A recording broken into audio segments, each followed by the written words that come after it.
اللہ تعالیٰ ساری کائنات کو بنائے اور فرماتے میں ساری کائنات کو بانٹنے والا، اب میں خود موت سے پاک ہوں۔ تو بتاؤ اللہ تعالیٰ اتنا رحیم بھی ہے، کریم بھی ہے، غفور بھی ہے، شکور بھی ہے، اللہ تعالیٰ ہے۔ اللہ تعالیٰ فرماتے کہ میرے بندے جب تو کھاتا ہے، غذا کھاتا ہے، جو تو کماتا ہے، پھر تو میرا شکر ادا کرتا ہے تو میں تجھے اور دیتا ہوں، اور دیتا ہوں۔ تو مجھ سے مانگتا ہے، مجھ سے طلب کرتا ہے تو میں تجھے اور دیتا ہوں۔ اے میرے بندے، اگر تو نماز پڑھتا ہے، اگر تو نماز کی اللہ تو دعا کرتا ہے، نماز کو مانگتا ہے، روزوں کو مانگتا ہے، حج کی عبادت کو مانگتا ہے، خیر خیرات کرنے کی عبادت کو مانگتا ہے، لوگوں سے ہمدردی کا سلوک کرنے کی دعا مانگتا ہے، تو میں تجھ سے اور قریب ہو جاتا ہوں۔ اے میرے بندے، مانگ کیا مانگنا چاہتا ہے؟ جب تک مانگ تب تک میری عطا ختم نہیں ہوتی، تیری مانگ ختم نہ ہونا چاہیے۔ جو بندہ زمین پہ کھڑا ہوا ہے، اللہ تعالیٰ فرماتے ہیں میں تو ساری کائنات کو موت دے دوں گا، اس سے پہلے کہ تجھے موت آ جائے تو نمازی بن جا،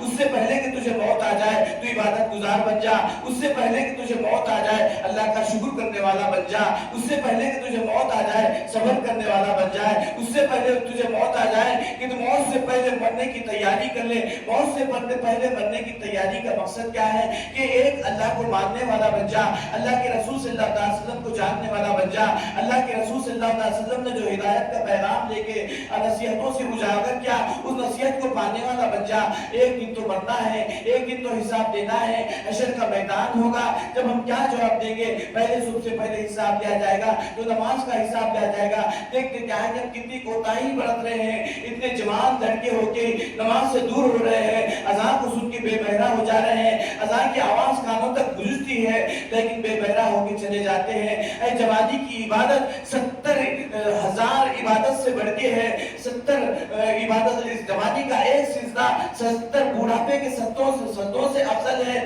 لیکن ہم جوانی کے سجدے کو پانے کی کوشش نہیں کرتے۔ اللہ تبارک تعالیٰ فرماتے ہیں بوڑھا تو بوڑھا ہوتا ہے، بوڑھا جب ہو جاتا ہے تو اللہ تبارک تعالیٰ اس کے ادا کو دیکھ کے معاف کر دیتا ہے، لیکن جوانی کی زندگی، جو جوانی کی زندگی لطف کی زندگی گزار رہے ہیں، لطف کی زندگی گزار رہے ہیں، غفلت کے اندھیروں میں زندگی گزار رہے ہیں، موت کا پروانہ آنے سے پہلے موت کی تیاری نہیں کر رہے۔ اللہ کا موزن منادی دیتا ہے حی علی الصلاۃ، حی علی الفلاح، آؤ نماز کی طرف، آؤ کامیابی کی طرف۔ کامیابی کو کامیابی نہیں سمجھے، نماز کو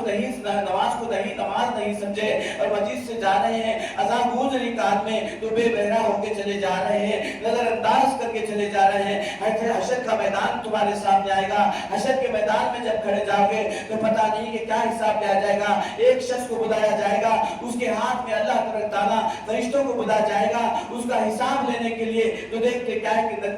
رجسٹر اس کے ہاتھ میں ہوں گے، وہ فرشتے لا کے کھڑیں گے، دیکھتے کیا ہے کہ رجسٹر اس کے ہاتھ میں ہوں گے اور سارے گناہوں کی فہرست لکھی ہوئی ہے۔ وہ فرشتے دیکھ کے کہتے ہیں کہ دیکھ تیرے اعمال نامہ اس رجسٹروں کے اندر منتخب ہے، تیرے اعمال نامے کو اس رجسٹر کے اندر لکھا گیا ہے۔ ان ننھے رجسٹروں کو دیکھا جائے گا، وہ گنہگار بندہ دیکھ کے رجسٹروں کو دیکھ کے پریشان ہوگا، رجسٹروں کو اتنا لمبا کیا جائے گا، اتنی فہرست کو بڑھا دیا جائے گا، رجسٹر کو دیکھتے دیکھتے پریشان ہو جائے گا، حیرت سے دیکھتا جائے گا، اتنی لمبی فہرست، اتنی لمبی رجسٹر، حد نظر تک جیسے جیسے گناہوں کی رجسٹر کو دیکھتا جائے گا اتنے گناہوں کی رجسٹر بڑھتے چلے جائے گی۔ یہ پریشان ہوگا، یا اللہ اس میں تو کوئی چھٹکارا نہیں ہے اور سارے میرے لمحے کے، میرے سیکنڈ سیکنڈ کا حساب لکھا گیا ہے، سیکنڈ سیکنڈ کے گناہوں کا حساب لکھا گیا ہے، اتنی بڑی رجسٹر۔ تو بتاؤ کہ ایک رجسٹر کھولا جائے گا تو اتنی حد نظر تک وہ رجسٹر کو پہنچا دیا جائے گا، لیکن ننھے رجسٹر کو جب کھولا جائے گا گناہوں کی تو اس کا کیا حال ہوگا، تو رجسٹروں کو دیکھ کے پریشان ہوگا، پھر رجسٹروں کو تولا جائے گا،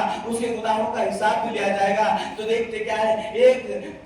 پلے میں، ایک ترازو میں رجسٹروں کی فہرست کو ڈالا جائے گا، ننھے رجسٹروں کی فہرست کو ڈالا جائے گا، تو ننھے رجسٹر کو اس ترازو میں ڈالا جائے گا، تو اللہ تعالیٰ دوسرے فرشتوں کو بھیجیں گے، ایک چھوٹی سی پرچی دے کے بھیجیں گے، جاؤ جا کے کہہ دو آج حساب کا دن ہے، مجھے کسی سے بھی ناانصافی کرنا نہیں ہے، مجھے تو انصاف کرنا ہے، جاؤ اس پرچی کو لے جاؤ۔ تو دوسرے 2 فرشتے آئیں گے، اس پرچی کو لے کے آئیں گے اور دیکھ کے کہتے اے انسان تو گناہوں کی دلدل میں پھنسا ہوا تھا، گناہ کرتے کرتے زندگی گزار دیا تھا، تیری فہرست اتنے بڑھتی چلے گئی، تیرے ننھے رجسٹر گناہوں کی دلدل میں پھنس گئے، تیرے ننھے رجسٹر بھر چکے ہیں، آج تو کیا ہوگا؟ ایک چھوٹی سی پرچی، تو گنہگار بندہ اس چھوٹی سی پرچی جو فرشتے ہاتھ میں لے کے آئیں گے ان کی طرف دیکھے گا اور حیرت سے کہے گا یا اللہ ننھے رجسٹر، اتنے بڑے رجسٹر، ایک رجسٹر کو کھولا گیا تو حد نظر تک میں جہاں تک دیکھا جا